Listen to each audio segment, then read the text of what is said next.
Friends and students, आपका magic with chemistry mister Singh channel पर बहुत बहुत स्वागत है। जैसा कि आपने पिछली क्लासों में पढ़ रखा होगा, कोल-रॉस का नियम और फैराडे का नियम, और उसके आपने न्यूमेरिकल भी लगाए होंगे। उम्मीद करता हूं कि आपको वो वीडियो समझ में आई होगी और आपने उसको शेयर भी किया होगा। अब ऐसे ही हम लोग पढ़ने जा रहे हैं विद्युत वाहक बल के बारे में। इससे न्यूमेरिकल पूछा जाता है, जो कि बेहद इम्पॉर्टेंट है। तो उम्मीद करते हैं कि आप इस वीडियो को भी उतना ही अच्छे से समझेंगे जितना मैं अच्छे से समझाना चाहता हूँ। तो ध्यान दीजिएगा, विद्युत वाहक बल क्या होता है। विद्युत वाहक बल क्या होता है, अगर डेफिनेशन आ जाए कि विद्युत वाहक बल की परिभाषा दीजिए या विद्युत वाहक बल से आप क्या समझते हैं, तो आप बस इतना समझिएगा कि दो हाफ सेल रिएक्शन है, ठीक है, या और इसको सही से हिंदी में बोला जाए दो अर्धशेल अभिक्रियाओं। दो अर्धशेल अभिक्रिया कौन कौन सी हो सकती है? या तो ऑक्सीकरण होगी या अपचयन होगी, ठीक है। अगर आपको ऑक्सीकरण और अपचयन में डिफरेंस नहीं पता है तो आप हमें कमेंट्स बॉक्स में मैसेज कर दीजिएगा, तो मैं आपकी सारी दिक्कत को दूर कर दूंगा। अब ध्यान दीजिएगा क्या बताते हैं डेफिनेशन। दो अर्धशेल अभिक्रियाओं, जैसे हम बोल सकते हैं ऑक्सीकरण अर्धशेल अभिक्रिया तथा अपचयन अर्धशेल अभिक्रिया। ऑक्सीकरण अर्धशेल अभिक्रिया तथा अपचयन अर्धशेल अभिक्रिया के इलेक्ट्रोड विभव में अंतर को ही क्या कहते हैं? सेल का विद्युत वाहक बल कहते हैं। नहीं समझ में आ रहा तो एक बार और ध्यान दीजिएगा।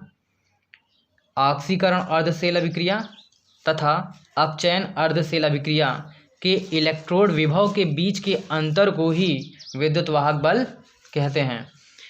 इस डेफिनेशन को आप लिख लीजिएगा। उम्मीद करता हूँ कि आपको जल्दी ही ये डेफिनेशन याद हो जाएगी, ठीक है। अब इससे न्यूमेरिकल कैसे पूछा जाता है कि सेल का ईएमएफ कैसे ज्ञात करेंगे, इलेक्ट्रोमैग्नेटिक फील्ड या विद्युत वाहक बल कैसे ज्ञात करेंगे। तो इस टाइप का क्वेश्चन पूछा जाता है कि निम्नलिखित सेल के विद्युत वाहक बल की गणना कीजिए। ये 2 मार्क्स में पूछा जाएगा या 3 मार्क्स में। ध्यान दीजिएगा, निम्नलिखित सेल के विद्युत वाहक बल की गणना करनी है। तो इसको सबसे पहले करने के लिए क्या करना होता है, ध्यान दीजिएगा। आपको सबसे पहले ये गिवन दे रखा होगा, इसमें कुछ नहीं करना है आपको क्या करना होगा, ईएमएफ निकालने के लिए सबसे पहले आपको ये दे रखा है, E0 की वैल्यू दे रखी, मानक इलेक्ट्रोड विभव या स्टैंडर्ड इलेक्ट्रोड पोटेंशियल जिसे बोलते हैं अंग्रेजी में, ठीक है। ये E0 दे रखा है, Cu+2/Cu बराबर इतना ही वोल्ट दे रखा है। तो हम लोग क्या करेंगे, इसको सही फॉर्म में लिख लेंगे, Cu+2 गिव्स Cu, ठीक है। इतना काम कर लेंगे। तो ये Cu कब होगा, जब ये 2 प्लस क्या होंगे, हट जाएंगे। यानी 2 प्लस को हटाने के लिए कौन आएंगे, 2 इलेक्ट्रॉन आएंगे। तो 2 प्लस से ये 2 इलेक्ट्रॉन क्या होंगे, ख़त्म हो जाएंगे। तो क्या बच जाएगा, सिर्फ Cu बच जाएगा। और इसका जो E0 का जो मान दे रखा है वो लिख लें आप 0.34 वोल्ट, ठीक है। नेक्स्ट वैल्यू दे रखा है Ag+/Ag।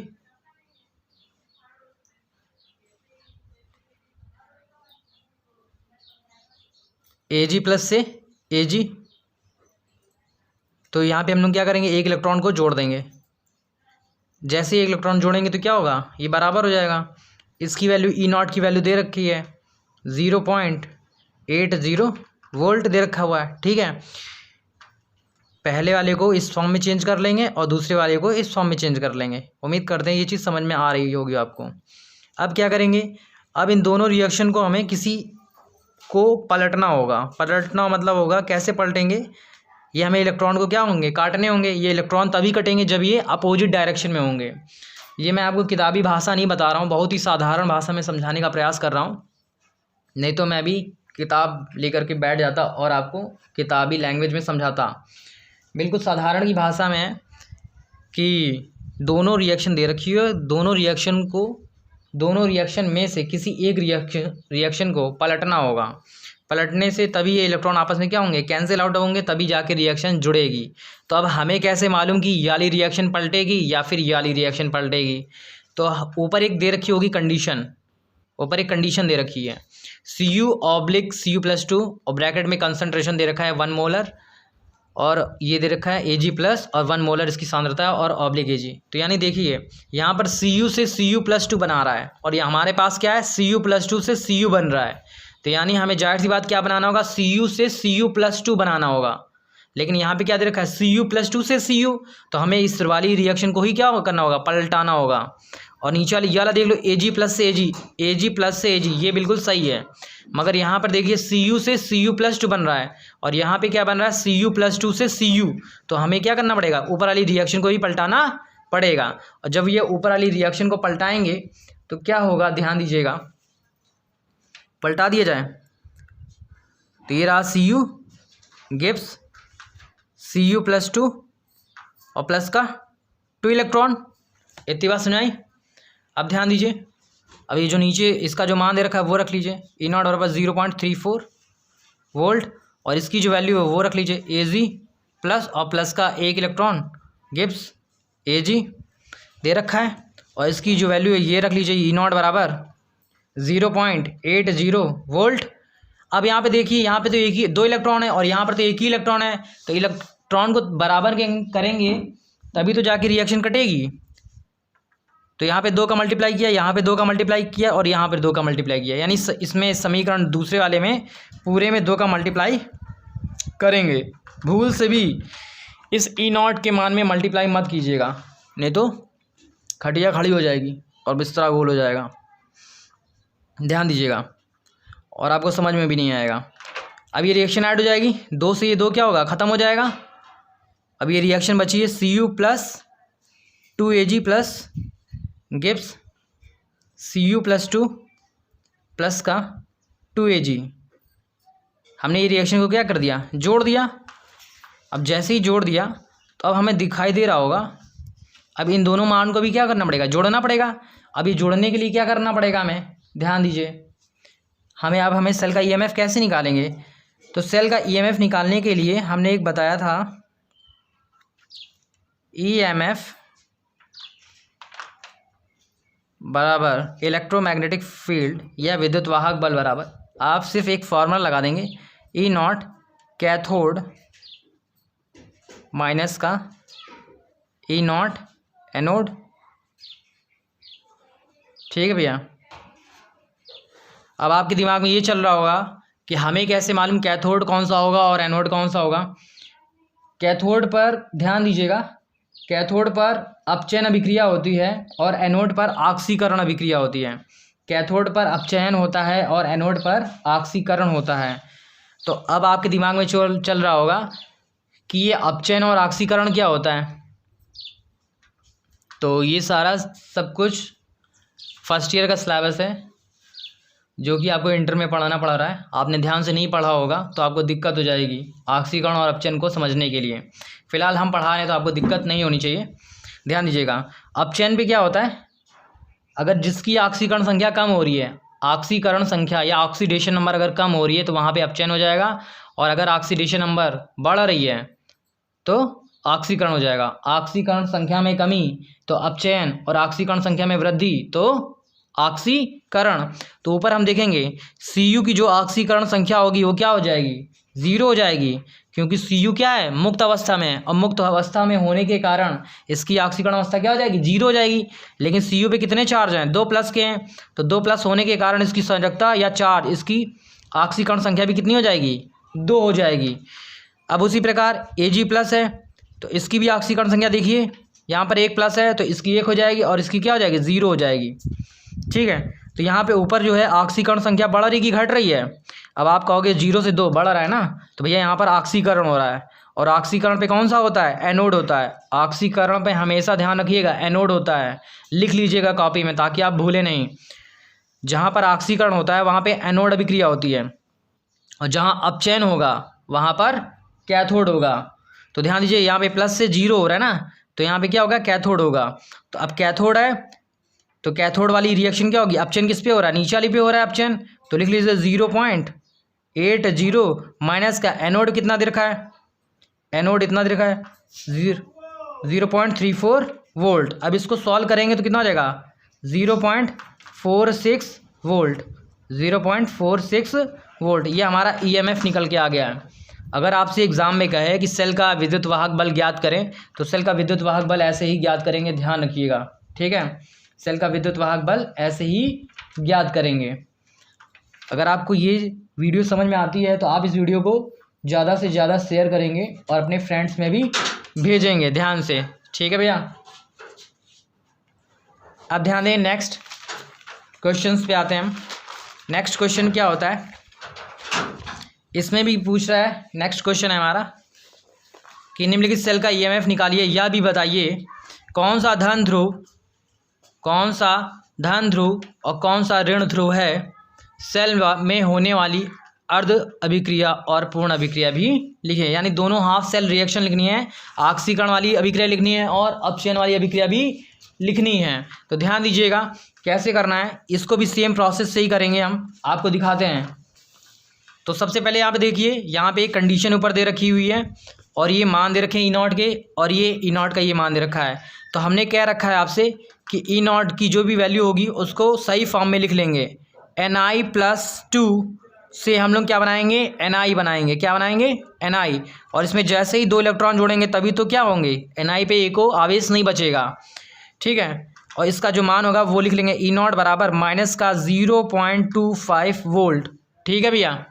नेक्स्ट E0 Ag+ से Ag, तो यानी Ag+ ले लेंगे और गिब्स Ag बनाएंगे और यहाँ पे 1 इलेक्ट्रॉन जोड़ देंगे और जैसे ही इलेक्ट्रॉन जोड़ेंगे तो यहाँ पे E0 का जो मान होगा वो लिख लेंगे 0.80 वोल्ट। ध्यान दीजिएगा, लिख लिया भैया। अब इन दोनों में से किसी एक रिएक्शन को पलटना होगा। अब हमें कैसे मालूम कि कौन सी रिएक्शन पलटी जाएगी, तो ऊपर एक कंडीशन दे रखी हुई है, ध्यान दो, आंखें खोलो और ध्यान दो। Ni से Ni+2, यानी Ni से Ni+2 बनाना है और यहाँ पे क्या देखा है, Ni+2 से Ni बन रहा है, Ni+2 से क्या बन रहा है, Ni बन रहा है। यानी ऊपर से ही हमें पहली बार में ही गड़बड़ पता चल गई, Ni से Ni+2 बनाना है ना कि Ni+2 से Ni। तो हमें पता चल गया कि पहली वाली रिएक्शन को ही क्या करना है, पलटना है। और पलट देते हैं इसको, और जैसे ही पलटेंगे खेल हो जाएगा, क्या हो जाएगा, खेल हो जाएगा। Ni+2 से +2 इलेक्ट्रॉन ये जोड़ दिया और E0 की जो वैल्यू है -0.25 वोल्ट और इसकी जो वैल्यू है Ag+ और +1 इलेक्ट्रॉन गिव्स Ag। इसकी जो वैल्यू है E0 बराबर लिख लेंगे 0.80 वोल्ट, ठीक है भैया। अब देखेंगे रिएक्शन को ऐड करने के लिए हमें क्या करना होगा, इलेक्ट्रॉन को बराबर करना होगा, तभी जाके ये रिएक्शन क्या होगी, ऐड होगी। यहाँ पे तो 2 इलेक्ट्रॉन है और यहाँ पे 1 ही इलेक्ट्रॉन है, तो पूरी इक्वेशन में क्या करेंगे, 2 का मल्टीप्लाई कर देंगे। लेकिन ध्यान रहे, सावधान रहें, E0 में मल्टीप्लाई नहीं करेंगे, नहीं तो सावधानी हटी दुर्घटना घट जाएगी, आपको मालूम है। अब जैसे ही रिएक्शन को ऐड करेंगे तो अपोजिट साइड सेम क्या हो जाएगा, कट जाएगा। अब बाकी जो रिएक्शन है उसको नोट कर लेंगे, Ni+ का 2Ag+ गिव्स Ni+2 प्लस का 2Ag। अब ध्यान दीजिएगा भैया, अब ये रिएक्शन तो ऐड होगी। अब हम जानते हैं ईएमएफ के लिए एक फार्मूला होता है, क्या फार्मूला होता है, ईएमएफ के लिए एक फार्मूला होता है E0 minus cathode minus E0 anode. और हम जानते हैं कैथोड पर क्या होता है, ऑक्सीकरण या अपचयन, तो हम कहेंगे अपचयन, क्या कहेंगे भैया, अपचयन। अपचयन क्या होता है, जिसकी ऑक्सीकरण संख्या में क्या होती है, कमी। तो देखेंगे ऑक्सीकरण संख्या में कमी कहाँ हो रही है, यहाँ पे इसकी एक ऑक्सीकरण संख्या है और यहाँ पे कितनी है, 0। तो 1 से 0 घट रहा है, ऑक्सीकरण संख्या में कमी, तो क्या हो गया, अपचयन हो गया। तो अपचयन की वैल्यू कितनी है, 0.80 वोल्ट। माइनस का एनोड वाला ऊपर हो जाएगा, इसमें दिमाग लगाने की जरूरत है, माइनस का 0.25 और इसको सॉल्व करेंगे तो 0.80 और माइनस क्या हो जाएगा, प्लस, तो 0.25 और इसको सॉल्व करेंगे तो आंसर क्या हो जाएगा, ध्यान दीजिएगा, इसको ऐड कर लो, सीखो, देखो कैसे ऐड किया जाता है। 0.80 प्लस का 2.25, तो ये 5 और 8 2 10। अब कोई कहेगा अब पॉइंट कितनी दूरी पे लगा दें भैया, 2 अंक बाद दशमलव लगाया तो 2 अंक बाद दशमलव लगा दीजिए, कितना आ जाएगा आंसर, EMF बराबर 1.05 वोल्ट, 1.05 वोल्ट। ये सेल का विद्युत वाहक बल आ गया है। उम्मीद करता हूँ कि आपको ये चीज़ समझ में आई होगी, ठीक है भैया। अगर आपको कहीं भी दिक्कत होती है, वीडियो में नहीं समझ में आता है, तो आप कमेंट्स करके मैसेज कर दीजिए ताकि मैं आपकी सारी दिक्कत को दूर कर सकूँ। अब नष्ट समीकरण क्या होता है, ध्यान दीजिएगा, नष्ट समीकरण भी पूछ लेता है कभी कभी, इतना इम्पॉर्टेंट तो नहीं है, फिर भी आ जाता है कभी कभी, लेकिन इससे न्यूमेरिकल बहुत बनता है। ध्यान दीजिएगा, नष्ट समीकरण होता क्या है, अगर कोई पूछे तो आप बता दो कि कि इलेक्ट्रोड विभव तथा विलयन के सांद्रण के मध्य, इलेक्ट्रोड विभव तथा विलयन के सांद्रण के मध्य संबंध को दर्शाने वाला समीकरण ही नष्ट समीकरण कहलाता है। फिर से सुन लो एक बार, इलेक्ट्रोड विभव तथा विलयन के सांद्रण के मध्य, विलयन के सांद्रण के मध्य संबंध को दर्शाने वाला समीकरण ही नष्ट समीकरण कहलाता है। अब ध्यान देंगे, जो इक्वेशन होती है नष्ट इक्वेशन, E बराबर E0 minus 2.303 RT upon NF log base 10 अब 1/mn प्लस 1/mn प्लस, ध्यान करना भैया, इसको ध्यान से अभी लोग इसको याद कर लीजिएगा। E बराबर E0 माइनस का 2.303 RT upon NF log base 10 upon 1/mn plus. ध्यान दीजिएगा, जहाँ E क्या होता है, जहाँ E इलेक्ट्रोड विभव होता है, क्या होता है भैया, इलेक्ट्रोड विभव, इलेक्ट्रोड विभव या इलेक्ट्रोड पोटेंशियल, ठीक है। E0 क्या होता है, ध्यान दीजिएगा, मानक इलेक्ट्रोड विभव या स्टैंडर्ड इलेक्ट्रोड पोटेंशियल, मानक इलेक्ट्रोड विभव। अब ध्यान दीजिएगा, R क्या होता है, गैस कांस्टेंट होता है या गैसीय नियतांक होता है, गैसीय नियतांक होता है, ठीक है। और T क्या होता है, परम ताप होता है, परम ताप होता है या टेम्परेचर होता है, ये गैस कांस्टेंट होता है। N क्या होता है, N जो होता है आपकी वैल्यू, जितने भी इलेक्ट्रॉन आने की संख्या होती है, इलेक्ट्रॉन आने की संख्या, इलेक्ट्रॉन की संख्या, इलेक्ट्रॉन की संख्या। और F क्या होता है, फैराडे कांस्टेंट होता है या फैराडे नियतांक होता है, फैराडे नियतांक होगा, ठीक है। अगर कोई चीज़ कम दिखाई भी पड़ रही हो तो मेरी वॉइस क्लियर है बिल्कुल, आप उस वॉइस को पकड़ करके समझ लीजिएगा। और Mn प्लस क्या होता है, Mn प्लस या धातु आयनों की सांद्रता, धातु आयनों की सांद्रता, धातु आयनों की सांद्रता, कंसंट्रेशन ऑफ मेटल आयन, ठीक है भैया। उम्मीद करते हैं ये चीज़ आपको समझ में आई होगी। फिर से एक बार ध्यान दो, नेक्स्ट इक्वेशन क्या होता है, E बराबर E0 माइनस का 2.303 RT upon NF log base 10 1/mn plus, ठीक है, या m की पावर प्लस n। E जहाँ इलेक्ट्रोड विभव होता है, E0 क्या होता है, मानक इलेक्ट्रोड विभव होता है, R गैसीय नियतांक होता है, T परम ताप होता है, n इलेक्ट्रॉनों की संख्या होती है, F फैराडे नियतांक होता है, m की पावर n धातु n की सांद्रता होती है। उम्मीद करते हैं ये आपको चीज़ समझ में आई होगी। एक बार आप फिर से गौर करना चाहें न्यूमेरिकल पे तो न्यूमेरिकल पर गौर कर सकते हैं। ध्यान दीजिएगा, फिर से एक बार न्यूमेरिकल पे कह रहा है, जब भी आपको EMF ज्ञात करना हो तो आपको एक कंडीशन ऊपर दे रखी होगी और फिर नीचे ये E0 के 2 मान दे रखे होंगे। तो इस मान को आपको पहले इसमें कन्वर्ट करना पड़ेगा, Cu+2 से Cu बनाना पड़ेगा। तो Cu+2 से Cu कैसे बनेगा, जब इसमें 2 इलेक्ट्रॉन जोड़ देंगे तो -2 और +2 क्या हो जाएगा, कैंसिल आउट हो जाएगा, तभी तो ये Cu बनेगा। उसी प्रकार Ag+ से Ag बनाना है तो Ag से Ag बनाएंगे तो क्या करेंगे, 1 इलेक्ट्रॉन जोड़ेंगे तभी कैंसिल हो जाएगा। फिर अब हम देखेंगे रिएक्शंस को जोड़ने के लिए इलेक्ट्रॉन को अपोजिट साइड में होना चाहिए और तभी वो आपस में कटेंगे और तब जाके वो काम